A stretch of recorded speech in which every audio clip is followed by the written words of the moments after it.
Hello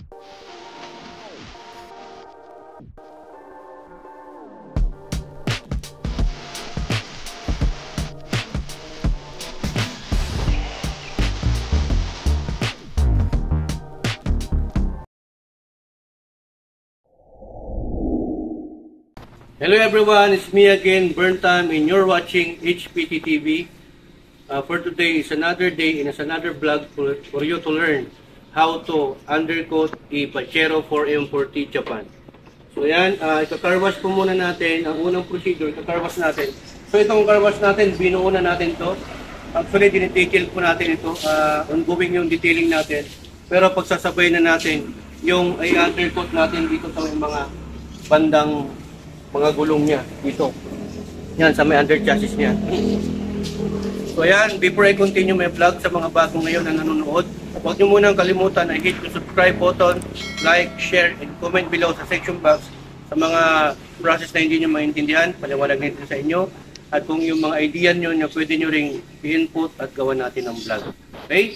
So sa mga subscriber din natin na existing, maraming salamat sa patuloy na suporta at tiwala sa channel natin. And also, would like to invite you to follow my Facebook page, Burntime HPT TV also. Okay? So ayan, hindi na natin patatagalin. Ito po yung gagamitin natin na undercoat rubber paint. Ayan, rubberized undercoat paint, Kobe brand. So, it is 700 ml. Ayan. Nakalagay naman po dyan, anti-rust and anti-corrosion, sound insulation and noise reduction, and of course, strong adhesion. Makapit po siya. Ayan. So, 700 ml na po yan para talaga yan sa undercoat sa chassis. Okay? So, ayan. Nakalagay naman po yung instruction dyan. Original Kobe brand po yan. So, ito, siguro dalawa yung gagamitin natin. Ayan. Tignan natin kung maubos. Pero yung mismo sa may flooring niya, sa may under chassis mismo, sa may dito banda, sa silong, hindi ko po muna gagawin yan. Kasi susubukan ko muna ito dito banda. Apat yan na side doon hanggang doon sa may likuran niya. Okay? So before natin gagawin yan, siyempre, huhugasan natin maigi yung under chassis. Sinama natin yung buong Pajero. Tapos i-drying din natin yan. I-drying muna natin para makapit talaga itong pintura na ito. Rubberized paint na ito yung parang asphalt yung design niya. Okay? So abangan nyo mamaya yung proseso na gagawin natin. Okay. Babrushin natin para matanggal yung mga dito po kalawang dumi bago po natin i-answer. Kailangan po talagang brushin yan. Yan. Itong banda na to, yan. Ito yung mga titirahin natin. Kaya kailangan nalilinisan natin mabuti para pumatik talaga. Yan, titirahin din natin to. Yung mga bakal-bakal na yan. Yung mga na-expose lang, yung kaya lang natin abutin. Saka ako na lang papa-undercoat mismo yung sa may flooring sa may baba. Tatanggalin din natin yung mga tapuludo na to para talagang matira natin. Okay? Tatanggalin din natin to mga ka-DIY itong tapuludo na to para matira talaga natin. So yan mga ka-DIY, ito rin po yung pagpapatuloy na kung saan nilinisin din natin itong mga silong-silong na yan kasi pipinturahan din natin yan, i-undercoat din natin. Kaya dapat matanggal yung mga buhangin, yung mga lupa na kumapit para mas makapit po yung pintura ng undercoat. Kasi pag hindi natin nilinisan yan, palpak po yun. Hindi po pwede pangit yung bara-bara na trabaho. So, lagyan muna natin ng shampoo. Wala kasi tayo ng pang underwash eh. Ito.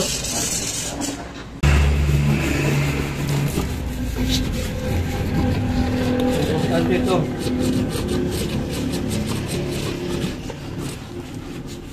Yan. Yung differential. Kailangan talagang pipinturahan dito.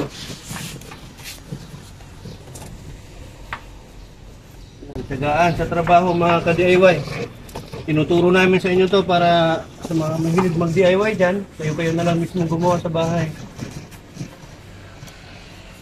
Sa mga sasakyan nyo, kailangan kasi pinturahan to para iwas kalawang. Siyempre nagre-rebel coating tayo. Lagi tayo nagre-rescue. Ano, kinakawang na Kailangan talaga to. Mas babalawan din natin to maigi mga ka-DIY. Rinsing na po tayo.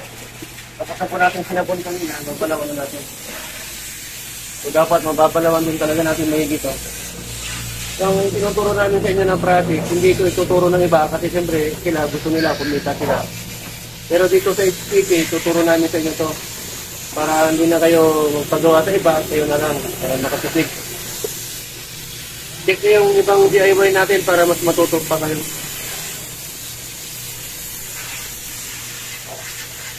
Saglit lang hindi naman to na pipintura. Yung proseso lang kaya tumatagal kasi binablog po natin. Siguro to, wala namang yung preparation natin hanggang sa matapos. Walang 2 hours to. Kasi drying natin yan mamaya. Patanggalin muna natin yung mga buhangin na kumatis. Kailangan talaga mag-undercoat ng sasakyan, lalo na kung mga 3 years pataas. Marami na po yung mag-start na po yung kalawang. Itong pag-undercoat po, hindi lang po sa sasakyan ito, pati sa tricycle, gano'n. Yung sidecar, sa ilalim nun.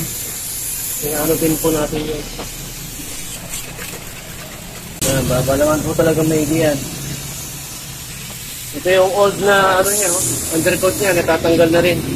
Umupas na rin po mga ka-DIY. Kaya kailangan natin i-repaint. Yan. Ito, titirahin din natin to mga part, kaya nilimutan natin. Yan yung caliper na yan, titirahin din natin yun, kasama na natin yan. Tapos itong differential. Yan yan. Titirahin din natin yung differential. Patutuyuin muna natin to, after natin balawan.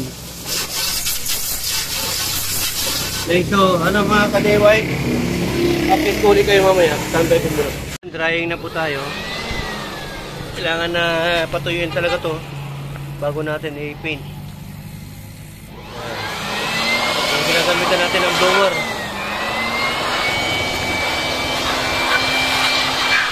Dami ng kalawang dito sa under chassis niya. Kaya kailangan na mapinturahan talaga natin to, kawawa. Baka mabulok.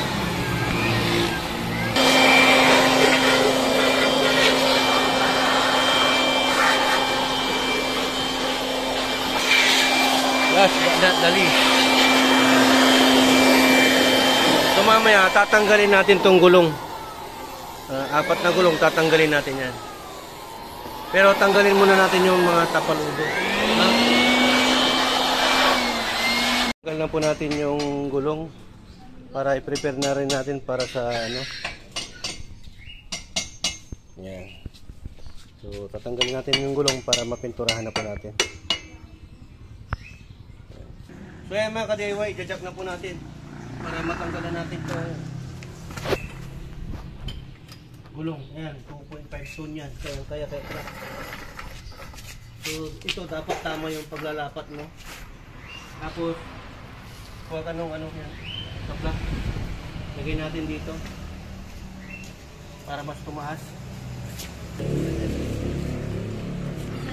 Oh, center. Sige, lagayan muna natin. Ready nyo na yan sa inyo. Sino mo dyan ha? Ulo yung panapulter dito. Okay. Dapat to, aangat na tong gulong. Pag umangat na yung gulong, okay na. Okay. So, ayan. Nakaangat na yung gulong. Pagka nakaangat na yung gulong, pwede na pong tanggalin yan. Malapit na po nating matanggal. Dalawang na lang po, bolt, lagnat dito sa mugs. Tuturo ko po sa inyo, advice ko po, pag nagtatanggal po kayo ng lagnat sa mga mugs, sa mga sasakyan, kahit anong sasakyan, dapat po paikis po yan, ikis. Parang yung mga tropa mo na peke, ikis na yon. Yung mga ex mo na nangiwan sa'yo, ikis yun. Meron lang yun. Yan o. Diba? Galing na. So, ayan, pagka natanggal na tanggalin mo na yung gulong, Tin. Ganyan, sige, palayo. Yun. Sige na. So, dito, lagay mo dito, Tin. Dito. Yan. Ito ang so yan, nasilayan na po natin itong loob. Yung caliper niya.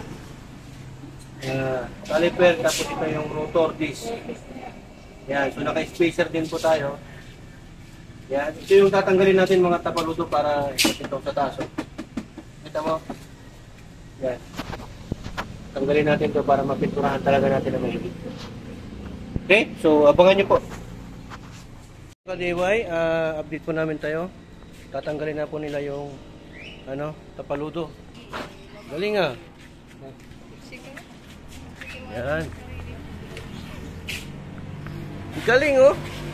Tanggal agad ah. So, gaano kahirap tanggalin yan? Mga 2 minutes lang. Galing. Galing. So, ganito po yung itsura pag natanggal. Ayan, mabilis lang po palang tanggalin. So, itong mga hindi nalinisan, lilinisan po natin. So, ganito po yung itsura niya sa loob. Ayun.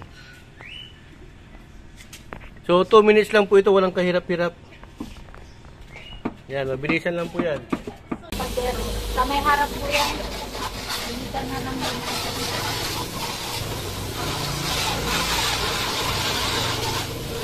So yan, pinupunasan muna natin kasi hindi na karwas to kanina eh, di ba? Pinupunasan natin para makatid talaga. So yan, dito pangalawang po natin, tapaludo. Yan, tatanggalin na po nila. Ayun, galing oh. So yan na naman ang kalubluban nitong driver side. Ayan, so lilinisan uli natin yan. Lilinisan, pupunasan uli ni Justin para mapinturahan na natin to. Yung undercoat, gamit ang Kobe rubberized undercoat. Ayan, quick drying po ito. Saglit lang. Shake mo muna to bago gamitin. Lahat ng spray paint dapat sinishake yan. So sa mga masilan, gumamit ko kayo ng mask or gloves. Yun, pwede rin po yan. So yan, pakita natin. Dry natin dito. Ganun po siya ka-quick dry. Rubberized paint po ito mga ka-DIY. Ganito din po siya yung parang yung sa may asphalt, ganyan ganyan din siya. Yun, punasan. Taglit lang po ito. Quick dry po siya. Unahin po natin dito sa may talagang naanuhan ng tubig. Kabila. So.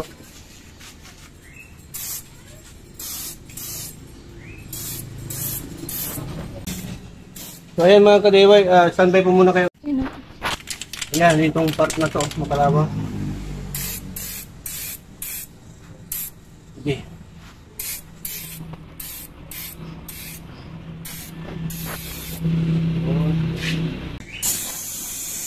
Ganyan, parang asfalto talaga yan. So, doon sa kabila.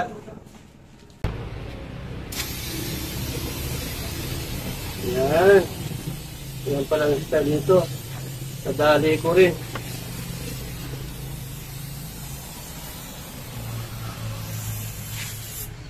Yun. So, mabilisan lang siya kasi madali maubos. Okay? So, standby.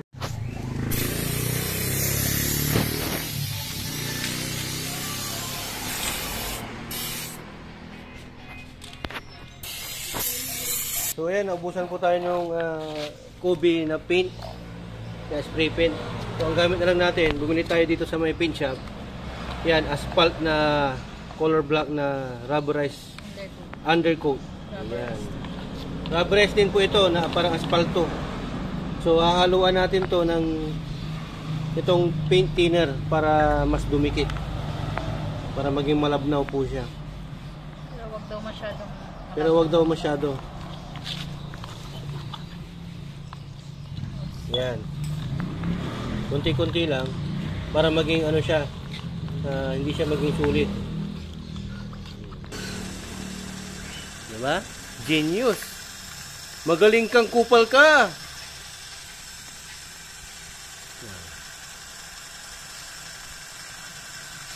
Ganito palang rubberized paint, no? Parang rubber. So, di ba? Ganyan lang gagamitin yung hack to hack.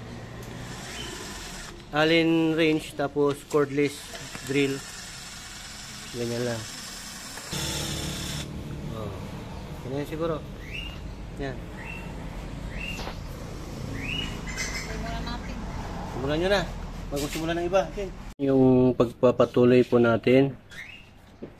Yan. So, paintbrush na po yung gamit natin kasi naubusan na po tayo ng spray. Actually, tinry lang po natin yung spray. Kobe brand, pero syempre, dalawang bottle lang po yun, which is 700 ml each. Medyo naubos agad. Ano naman niya, harap at likod, kaya lang may kulang pa na hindi na paint na surface. So, ayan, bumili na lang kami ng paintbrush at paintbrush paint na, ayan. Ano ba ang brand nito? Rubberized paint din po siya na kulay black. Ayan. Parang asfalto din po. Ayan. So, lahat na lang ng bakal dito, na surface na bakal, talagyan na po natin para mas matibay. Dito rin sa kabila, yan, ginagawa ni Justin. Yan, sa mga bakal-bakal na yan. Kasi yan talaga ang ng mga... Maganda sana tanggalin yung gulong no? May mamaya, pagkatapos ng harap, itong likod ang tatanggalin natin. Kulang kasi tayo ng jack. Update ulit ko yung mamaya. Yan. Yung mga hindi natira ng spray paint kanina. Sinabras na lang natin. Sinisingit-singitan natin yan. Para tatakbo na yung kalawang.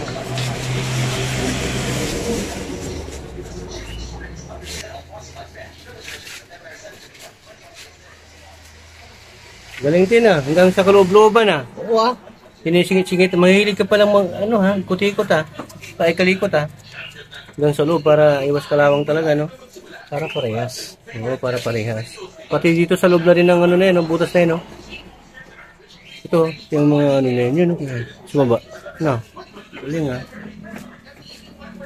Kailan mo ang kinain ng kalawang, yung gagawin ng latiro dyan, ikakat na lang yan, tapos tatapalan niya ulit ng bago.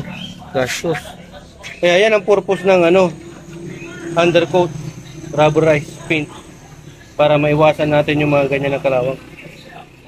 Natin yung tapaludo niya uli. Tapaludo. So okay na yan, diba?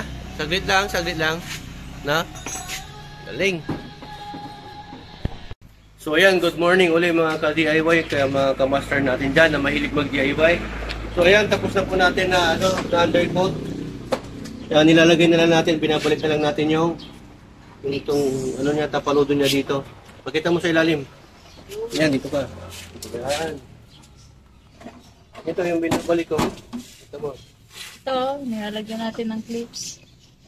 Ayan. Kailangan kasi natin ibalik yung clip dito para na sa ganun kumapit ulit. Yung kapit ng tuko. Pakita mo yung ginawa nila. Galing Kabila, si Justin. Okay na? Yan, malapit na rin matapos dito kay Justin. Kay Justin Bieber. Galing Thailand. Yung ganyan mga usong gupit sa Thailand. Ayun. Lumabas na naman. So, balik tayo sa kabila. So, pakita natin yung natin. Yan, nagpapalit na rin tayo ng mga clips. Yan, nag-order ako sa Lazada. Ayan. So, thank you Lazada. Ayan. Yan. So, bago na yung clip na nilalagay. Rin yung tapalulod niya dito sa may baba. Ito yan, kinakati. Yan. Tapos yung isa naman doon sa kabila. Palitan na lang natin ang bago. Kailangan kasi natin ibalik yan para na sa ganun, hindi masyadong maanuhan ng dito, mga buhangin. Dito kasi na-open, nagkakalawang talaga sa may looban Ang daming buhangin dyan, yun. Pagka hindi mo pinakarwash or underwash, naipon yung kalawang dyan, so yan yung nagkukos ng rust. Yan. Hawakan natin para may kabit na maayos. Yung tornilyo niya dito, ito nilagyan natin ng nut sa may likod. Pag may natin higpitan, dito ulit. 1, 2, 3, tatlo yan. Kapit na ho tayo. Hindi na, wala nang washer yan. Kasi may ano na siya, washer na siya. Doon sa tornilyo mismo. Sa may tulad niya, mismo, meron na. Hindi ko makita, maliit masyado. Okay. Yan, kasi isa na lang. Yan, mas gusto na kasi yung luma. Isa doon sa bago. Meron na kasi siyang thread na sarili niya. Ano? So, punasan na lang din natin yan mamaya yung ano. So, ayan, okay na ho siya. Ito na lang dito. Ihigpitan. Ayan, so mga kadehoy, pakita ko po sa inyo yung loob po ng ano, pag natanggal po yung gulong dito sa may driver side. So, ayan, pag wala po yung gulong, makikita mo dito yung, ayan, naka ball joint spacer po tayo. Tapos naka Monroe shock tayo. So 2 inches lifted po yan. Ito yung tie rod nya. Pitman arm o yung idler. Yan. So ito yung rotor disc nya. Naka-spacer po tayo ng yan, medyo ilang mm to, 5 mm lang yata. Tapos itong caliper na to, abangan nyo, gagawa tayo ng vlog nito na kung saan preventive maintenance din. Ilihain muna natin yan bago pipinturahan. So pipili muna tayo ng kulay kung ano maganda. Pero tsaka na lang muna yan. Kasi inuna natin yung pagpipintura ng undercoat. Kasi maulan na po ngayon dito sa may San Carlos City, Pangasinan. So kailangan na, which is pag old na yung sasakyan mo, kailangan na may preventive maintenance ka dyan. I-undercoat mo yan para iwas build up ng kalawang. Kasi kakainin talaga ng kalawang ito. Lalo na yung mga nagpupunta sa mga dagat. Pagka pumunta kayo, ito, payo ko lang, kung nasa sa inyo kung pakikinggan ninyo.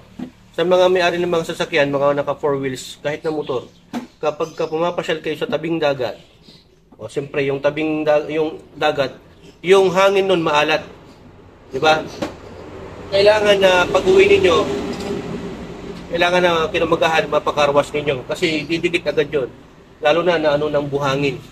Natinamsikan ng buhangin yan, kasama ng hangin yung buhangin, tapos yung alat, yung parang asin.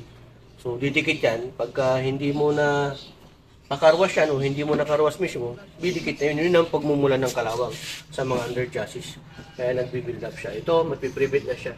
Ginamitan natin siya ng rubberized 3M na color black. So ayan, naidikit na rin natin yung dito yan. Yung sa may tapaludo niya. Kumbaga tapaludo parang sa motor. Ito, mudguard. Parang ganun, mudguard. Ito, pinilitan na rin natin ng mga clip. So nakikita nyo, bago na yung mga clip niya, no? So, yung hindi lang bago yung may-ari. Ayan, yung iba, wala nang clip dito. Kasi hindi namin mahanapan. Bibilang ko na lang yan, orderan ko na lang siguro sa Lazada. Yan. So, pakita mo yung ginagawa doon sa kabila. Kamusta dyan? Ito, medyo pahirapan. Akala ko 1 minute lang yan. Yung sa pagbaklas, walang 1 minute. Sa pagbabalik, mahirap. Pero malapit na. Malapit na rin masira. Ayos. Ingatan nyo, baka magalit yung may-ari. Nakaya. Sige, mga kadiway, at ginagawa pa po natin. Abangan nyo po muna ulit mamaya. So ayan, ibabalik na po nila yung gulong. Yung pogi, oh. Ayan po yung itsura niya. Meron na rin pong tingga. Ang nangyari dito, yun, natanggal yung dalawang tingga natin. So kailangan na ipatingga uli natin yan. Para saan yan? Balancing, wheel balancing para hindi magalaw yung manibela. Pagka tumatakbo ka na ng 100, magalaw na yan. So, kailangan na magpatingga ka. Magpapabalance. Weight kasi yan eh. Tingga is weight. Bakal. Ayan, babalik na ni Justin Bieber. So, ayan, kailangan na maitapat lang sa butas yan. Saglit lang naman yan. Ito mga ka-DIY, for your information, pag nagbabalik po kayo ng gulong, kahit anong gulong ng mga sasakyan, 4 wheels, hindi nyo po pwedeng higpitan talaga na mahigpit na mahigpit pagka nakataas pa yung gulong or nakalagay pa yung mga jack. Mahihigpitan nyo lang po talaga yan pagka nakababa na yung gulong at wala na pong jack para mas makapit. So ayan, itinutulak kasi yan para lumapat. Paikis po yan ha, tin ha. Ayan, so abangan nyo po mga ka-DIY, malapit na rin ito matapos. Bababa natin to sabay, tatanggalin natin yung dalawang jack na yan. 3 nga halos yung jack natin, no? Tsaka remind ko rin po pala sa inyo, yung mga ganito ng klaseng jack, yung mga hydraulic jack na ganito, hindi po pwedeng ipa-stay yan ng matagal. Kasi it will, sooner or later, bababa po to. Bababa yan. So, hindi siya katulad ng mga ganun na klase ng jack. Yun, yung itim. Kahit pang matagalan yan, kahit pang parking po yan, okay yan. Ganun ang talagang pang matagalan na naka-jack o naka-park na ganyan. Ito, mga to, pwede lang pang taas, pero hindi pwedeng pang stay ng matagal. Kasi, bababa yan, lalagapak yung ano mo. Goodbye. Diba? So, ayan mga ka-DIY, tatanggalin na po natin yung mga jack. Ayan, tanggalin nyo. Ikalin nyo muna yung mga bakal, tapos yan. So, kaliwa, kaliwa. Saan ang kaliwa mo? Ayun, maganda. Binigla mo. Ayan, pagka kayo po ang gumagawa, wag nyo pong bibiglain na ikot. Dahan-dahan po yun para yung pang sinabi ko, gaya nun, pag may ulo na nakapasok dyan, lagatok. Kaya yun po ang safety first. Pag nagbababa po kayo ng jack, yung ulo dapat nakalabas sa bumper. Katulad nun, bumagsak bigla. Para kang binatukan ng martilyo ni Thor. Sanay na. So, ayan. So, gano'n lang po. Ngayon, ang gagawin natin, hihigpitan na po natin to. So, ayan po yung mga ginamit natin dyan. So, ang gagamitan na natin dito panghigpit, crossbar at yung tubo. Size 21 po yung ano natin, panghigpit natin dito na crossbar. Special tool yan. Hindi naman sa special tools, lahat po ng ano, ito ang gamit. Kaya lang, ang special dito, yung ito. Hindi ko mabunot, boss. Ito. Hindi lahat ng mugs pare-parehas to. Iba-iba yan para hindi manakaw. Kunwari, meron ka nito. Sa kabilang ano, wala. Bihira lang. Para tayo talaga to. Parang susi yan. Kasi kung pare-parehas kayo yan, saglit lang manakaw, di ba? So yung pahigpit, maharap dito, pababa. Kaya mga ka-DIY, dapat na hindi ho basta-basta hinihigpitan yan. Mamaya na naman, ibang higpit na naman. Ito na yung pangunang higpit. Pangalawang higpit. Yung paluwag, pagkaroon. Pakaliwa. Yung mahigpit, pagkanan.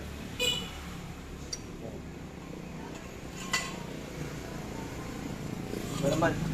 Pus mo muna at mamaya ulit. So ayan, final ano na po natin to. Final higpit. Dapat kasi to. Pero hindi naman tayong gamit dito na ano, torque wrench. Yung bigat. Meron tayong ginagamit niya. Science yun. Kasi may kanya-kanyang torque ito. Yung pressure. Hindi mo pwedeng, ano, nasa 90 to 100 yata to? No? 100. Ha? 100. 100 torque. Okay na yan. Gila ulit. Dito naman mga ka-DIY, pabaliktad. Pakaliwa naman ang higpit nito. Kung pakaliwa. Okay. Sige na muna po. Yan, make sure nyo pala na pag hindi pa nakababa yung gulong, ihigpitan na talaga doon, yung tamang higpit ng tao. So yan, good morning ulit mga ka-DIY. Ito na yung pagpapatuloy ng video na kung saan nag-undercoat tayo dito sa may Pajero 4M40. Ayan. So, pakita natin. Ayan, no? So, ang ginamit natin na undercoat dyan is 3M brand na black. Yan, rubberized coat. Yung pintura niya, ito yung, pakita mo.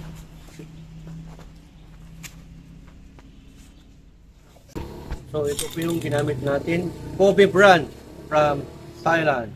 Yan, 700 ml. Nakadalawa tayong ganito, pero ang nalagyan na natin, yan. Ito na yung nalagyan natin, 4. Isa dito, isa doon, sa harap.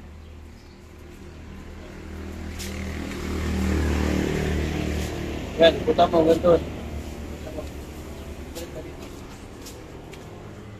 Kabilaan po yan. Dalawa sa harap, dalawa sa likod.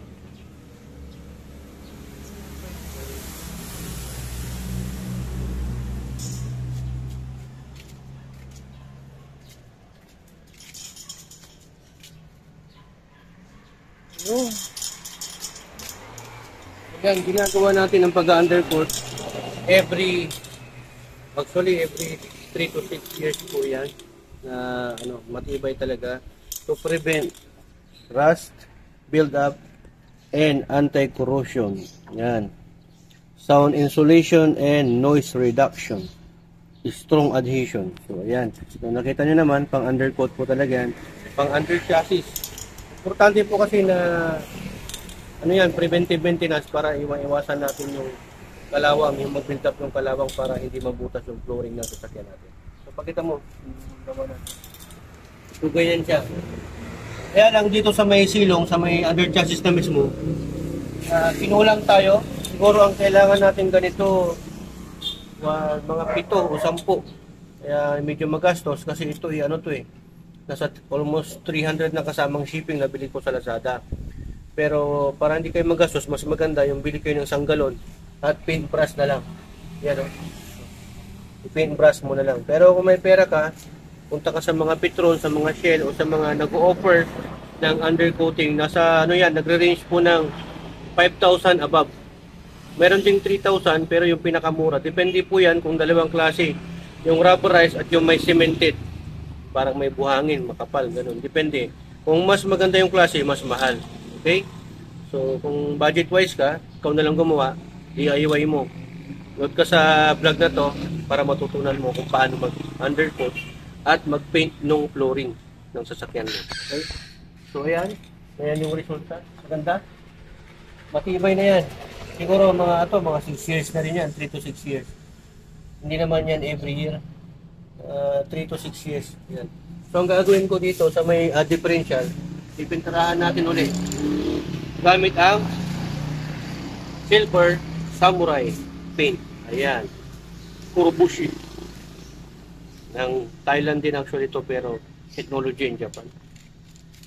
Siyempre, natin yan kailangan na lagyan natin muna ng gray. Tapos kung ano ilalagay mong color. Yung iba nilalagay nila dito sa differential ng mga 4x4 nila orange, red, gano'n. So tignan natin kung mapalabas natin mamaya. Gamitan din natin ng yan, Busmi. Tandaan ito, i-check mo lang ganyan. Tapos i-paint mo siya. Final. Touch. Ganda. May red pink. Candy red. Candy red pala. Pogi Ilagyan natin ng candy red para mag-contrast sa black. Pangit kasi kung black. Ulitin lang natin. Malapit na rin matapos to mga ka-DIY. Mas maganda sana mas mataas para hindi kayo hirap. Gold naman tayo. Yamanin. Yamanin. Oo. Ayan.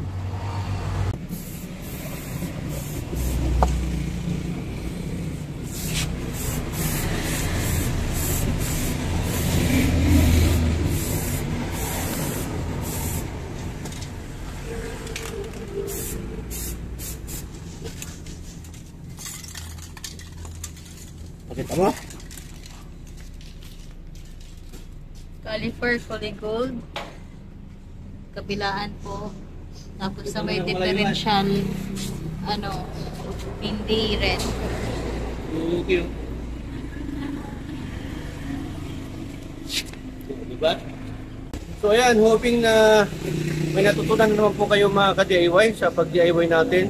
Sa vlog natin ngayon kung paano mag-undercoat ng underchassis ng Pajero 4M40 at magpintura ng flooring din niya. Okay? Yung paano magtanggal ng carpet ng upuan, nandyan din ang process, kasama din po sa vlog natin para hindi na po kayo mahirapan kung paano tanggalin yung upuan, yung carpet para mapinturahan yung flooring ng Pajero natin. At kung paano din mag-undercoat. So ayan, maraming salamat sa patuloy na panonood. Sana huwag kayo magsawa at sana i-share nyo itong video na to para makatulong sa iba, para sa mga mahilig mag-DIY dyan. At sa mga subscriber ko, 2,000 subscriber, maraming salamat sa inyo. Sana dumami pa tayo. At kung bago ka sa channel ko, nanonood ka ngayon, please huwag mo nang kalimutan na hit yung subscribe button, like, share, and comment below sa ginawa nating process. Sa mga hindi mo naintindihan, paliwanag natin sa inyo yan. At kung may idea ka, input mo, pwede nating i-vlog. Gawa natin ang vlog yan. So ayan, yung mga ginamit natin. Bosni Gold Code 351. Candy Red number 23, signal red pala. Yan. Parang candy red din yan. Tapos, siyempre, yung unang nilagay natin, rubberized undercoat, Kobe brand, quick dry. Puro Thailand to mga to. Tapos yung isa, yan. Samurai. Sinamuray niya ako. Tignan mo. So ayan, disclaim ko lang po ulit. Pagka nagpipintura po kayo, mag-gloves po kayo at mag-mask kung masilan yung lungs ninyo. Okay, para hindi rin mapinturahan. Lalo na sa pag-undercoat, nakita nyo naman, buwis buhay, napakahirap. Pero yan, madiskarte ang Pinoy, kaya yan, nagawa natin, natapos natin. So maraming salamat at to God will be the glory and burn time. Signing off.